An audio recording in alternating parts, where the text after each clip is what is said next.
नमस्कार दर्शक बंधु आज हूँ अगस्ट मास 27 तारिख बुधवार। आसतु आज सकाळ केतेक गुरुत्वपूर्ण खबर उपर नजर पकेइबा। तेबे प्रथम खबर आज मिलिबो सीएम किसान योजनार किस्ती। राज्य सरकार को सीएम किसान योजना किस्ती आज प्रदान करा जिवो। 28 तारिख रे नुआखाई पड़ुथिबारु तार पूर्व दिन अर्थात आज यह प्रदान करा जिवो। प्रति चाषीक बैंक खाता को सीधा सड़क 2000 टंका लेखाई पठा जिवो। एहा द्वारा ओडिशार 52 लाख क्षुद्र एवं नाममात्र चाषी उपकृत हेबे। एही योजना रे राज्य सरकार दुईटी किस्ती रे 4000 टंका प्रदान करिथांती। तेबे परवर्ती खबर पुराना गाड़ी व्यवहार अवधि बढ़ाइले राज्य सरकार। गाड़ी व्यवहार नियम रे परिवर्तन करचंती मोहन सरकार। 15 रु 20 वर्ष को बढ़िला गाड़ी रो व्यवहार समय सीमा। पूर्वरु 15 वर्ष पुराना गाड़ी व्यवहार रे कटकणा लगाइथिला बीजेडी सरकार। हेले एबेका सरकार को ए निष्पत्ति अनेक को देबो आश्वस्ति। कारण लोकमानकर 15 वर्ष पुराना गाड़ी भलो कंडीशन ने रहिथिया बेले सेगुडी को चलाइबारे कटकणा लागिथिला, जा पई साधारण लोकଙ୍କ ठारे असंतोष देखियाको मध्ये मिलिथिला। तेबे परवर्ती खबर आजिठु राज्य रे आम शासन व्यवस्था। राज्य सरकार को पक्षरु जेउ सब सेवा मिलिछि ता लोकंकु ठीक भाबे उपलब्ध हेछि कि नै से नै लोकमानଙ୍କ ठारु मतामत संग्रह करा जिवो। जदि कोनोसी अधिकारी लोकंकु सेवा जोगाइबारे विफल होइथेबे, खराब व्यवहार करथिबे किंबा लांच नै काम करथिबे, से नै अभियोग आसिले तांको विरुद्ध रे कार्यानुष्ठान हेबो। एथिपई राज्य सरकार को पक्षरु आजिठु आम शासन व्यवस्था आरंभ होइबाकु जाउछि। बीजेडी सरकार अमलले जेपरि 5T मो सरकार चलथिला सेही ढांचारे आम शासन कार्यकारी हेबो। हेले एथिरे 5T अध्यक्ष किंबा सचिव भଳି पदवी रहिबो नाही। जेउ अभियोग प्रस्ताव आसीबो ता नै मुख्यमंत्री एवं प्रशासन सीधा सड़क सुनिबे। एथिरे प्राय 20टी विभागर 150 रु अधिक सेवा उपलब्ध हेबो। एबे 8टी विभागर 16टी सेवा उपलब्ध हेबो। तेबे परवर्ती खबर आसंता 3 दिन प्रबल वर्षिबो। बंगोपसागर रे सृष्टि होइतिबा घूर्णिबलय आउरी सक्रिय होइछि। प्रभाव रे राज्य रे सबु जिल्ला रे वर्षा नै आकलन करिछि आंचलिक पाणीपाग केन्द्र। आगामी 3 दिन पई वर्षा संभावना रहिछि। एथि पई राज्य रे 28 टी जिल्ला को येलो वार्निंग जारी करा जाइथिया बेले 2 जिल्ला को ऑरेंज वार्निंग जारी करिछि आंचलिक पाणीपाग केन्द्र। रायगड़ा गजपति को ऑरेंज वार्निंग जारी करा जाइछि। उभय रायगड़ा और गजपति जिल्ला रे प्रबल रु अति प्रबल वर्षा हेबार संभावना रहिछि। या सहित बिजुली एवं घड़घड़ी को नै सतर्क जारी करिछि आंचलिक पाणीपाग केन्द्र। 70 रु 200 मिलीमीटर जाय वर्षा हेबार संभावना रहिछि। मत्स्यजीवी मानकु समुद्र भितर को जिबाकु बारण करिछि आंचलिक पाणीपाग केन्द्र। तेबे परवर्ती खबर उछुलुछि बैतरणी एवं सुवर्ण रेखा। उपर मुंडरे प्रबल वर्षा परे उछुलुछि बैतरणी एवं सुवर्ण रेखा नदी। काणी नदी रे 150 फुट रो घाई जोगु जाजपुर भद्रक रे भीषण बन्या स्थिति उपजिछि। उत्तर ओडिसा रे दुईटी जिल्ला रे 176 गां बाह्य जगत रु विच्छिन्न होइछि। हजार हजार लोक जलबंदी अवस्था रे एपर्यंत जाय रहिचंती। जाजपुर दशरथपुर रे काणी नदी रे बड़ घाई सृष्टि हेबा फल रे स्थिति भयंकर होइछि। हजार हजार लोक जलबंदी अवस्था रे रहिचंती। जिल्ला रे बहु अंचल प्रभावित होइछि। सुवर्णरेखा नदी रे विपद संकेत ऊपर प्रभावित हेउछि बन्या पानी। पानी कमिथिले भी राजघाट निकट रे विपद संकेत ऊपर पानी प्रभावित हेइछि। भोगराई ब्लॉक रो 6टी पंचायत रो 15 रु अधिक गां एबे बन्या पानी रे प्रभावित हेउचंती।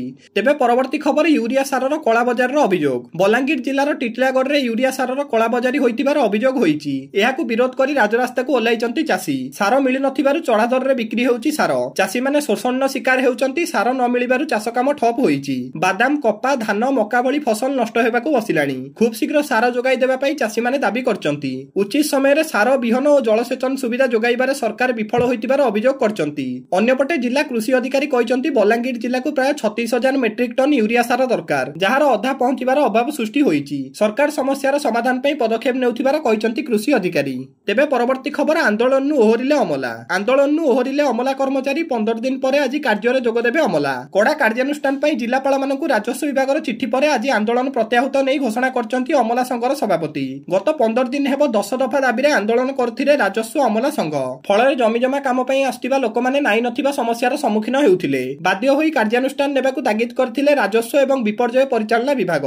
धारणा थिबा राजस्व कर्मचारीक ऊपर शृंखलागत कार्यानुष्ठान नेबाकु चेतावनी देइथिले। एनै सबु जिल्लापालकु चिठी लेखतिला विभाग। छुट्टी रे जाइथिबा समस्त कर्मचारीक तालिका देबाकु विभाग पक्षरु निर्देश देइथिले। या सहित सामूहिक छुट्टी रे जाइथिबा कर्मचारीक ऊपर शृंखलागत कार्यानुष्ठान पई निर्देश देइथिला विभाग।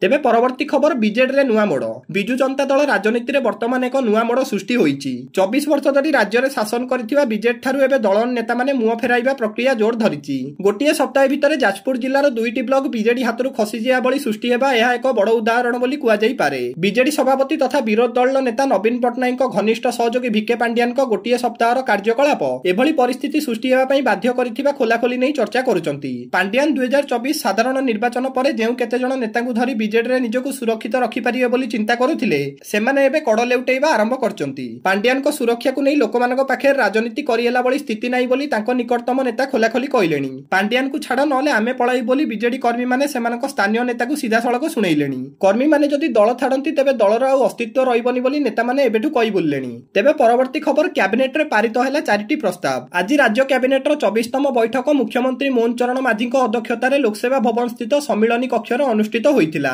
କ୍ୟାବିନେଟ୍ ବୈଠକରେ ମୋଟ 3ଟି ବିଭାଗର 4ଟି ପ୍ରସ୍ତାବ ଉପରେ ଆଲୋଚନା ପୂର୍ବକ ଅନୁମୋଦନ ମିଳିଛି। ଏନେଇ ମୁଖ୍ୟ ଶାସନ ସଚିବ ମନୋଜ ଆହୁଜା ଗଣମାଧ୍ୟମକୁ ସୂଚନା ଦେଇଛନ୍ତି। ତେବେ ଅନୁମୋଦନ ମିଳିଥିବା 4ଟି ପ୍ରସ୍ତାବ ଭିତରୁ ସାଧାରଣ ପ୍ରଶାସନ ଓ ସାଧାରଣ ଅଭିଯୋଗ ବିଭାଗର ଗୋଟିଏ, ଇଲେକ୍ଟ୍ରୋନିକ୍ସ ଏବଂ ଆଇଟି ବିଭାଗର 2ଟି ପ୍ରସ୍ତାବ ଆଲୋଚନା ପୂର୍ବକ କ୍ୟାବିନେଟ୍ ବୈଠକରେ ଅନୁମୋଦନ କରାଯାଇଛି। ଚତୁର୍ଥ ପ୍ରସ୍ତାବଟି ଆଗାମୀ ସେପ୍ଟେମ୍ବର 18 ତାରିଖରୁ 17ତମ ବିଧାନସଭାର ଚତୁର୍ଥ ଅଧିବେଶନ ଆରମ୍ଭ ହେବାକୁ ଥିବା ସମ୍ପର୍କରେ ପ୍ରସ୍ତାବ ଥିଲା। କ୍ୟାବିନେଟ୍ରେ 4ଟି ପ୍ରସ୍ତାବକୁ ଅନୁମୋଦନ ମିଳିଛି। ଗୋଟିଏ ପ୍ରସ୍ତାବ ହେଉଛି electronic IT, electronics component manufacturing unit ପାଇଁ ଅନୁମୋଦନ। ନୂତନ ଆଇଟି ପଲିସି 2025କୁ ବି ଅନୁମୋଦନ ମିଳିଛି। ସପ୍ତମ ବିଧାନସଭାର ଚତୁର୍ଥ ଅଧିବେଶନ ପାଇଁ ଅନୁମୋଦନ। ଓଡ଼ିଶା ଲୋକସେବା ଆୟୋଗରେ 3 ଜଣ ସଦସ୍ୟଙ୍କ ନିଯୁକ୍ତି ପାଇଁ ଅନୁମୋଦନ ମିଳିଛି।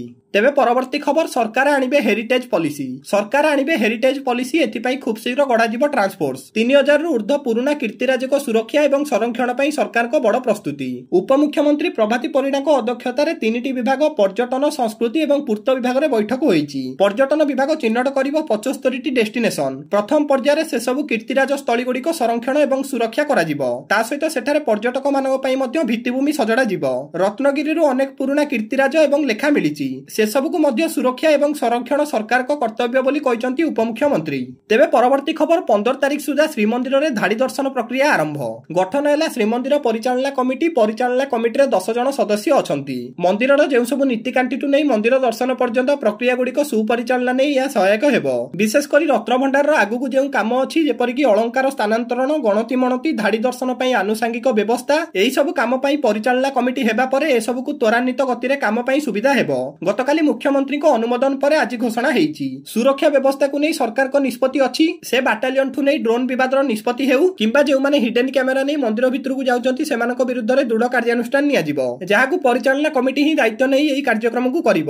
ସରକାର ଯେଉଁସବୁ ନିଷ୍ପତ୍ତି ନେବାକୁ ବସିଛନ୍ତି ସେଥିରେ ପରିଚାଳନା କମିଟିର ପ୍ରମୁଖ ଭୂମିକା ରହିଛି। ତେବେ ଶେଷ ଖବର, ମେଡିକାଲ ଛାତରୁ ଡେଇଁ ପଡ଼ିଲେ ରୋଗୀ। ମେଡିକାଲ କଲେଜ ଛାତରୁ ଡେଇଁ ପଡ଼ିଲେ ରୋଗୀ, ଫଳରେ ଘଟଣାସ୍ଥଳରେ ଯୁବକଙ୍କର ମୃତ୍ୟୁ ହୋଇଛି। ସୁନ୍ଦରଗଡ଼ ଟାଉନ ଥାନା ସରକାରୀ ମେଡିକାଲ କଲେଜରେ ଏଭଳି ଅଘଟଣ ଘଟିଛି। ମେଡିକାଲର 3 ମହଲାରେ ଚିକିତ୍ସିତ ହେଉଥିଲେ ରୋଗୀ ଜଣକ।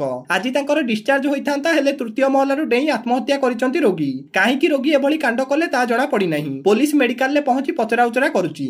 ଦର୍ଶକ ବନ୍ଧୁ, ପ୍ରତିଦିନ ଗୁରୁତ୍ୱପୂର୍ଣ୍ଣ ଖବର ଜାଣିବା ପାଇଁ ଆମ ଚ୍ୟାନେଲକୁ ନିଶ୍ଚିତ ସବସ୍କ୍ରାଇବ କରନ୍ତୁ। ଜୟ ଜଗନ୍ନାଥ, ଧନ୍ୟବାଦ।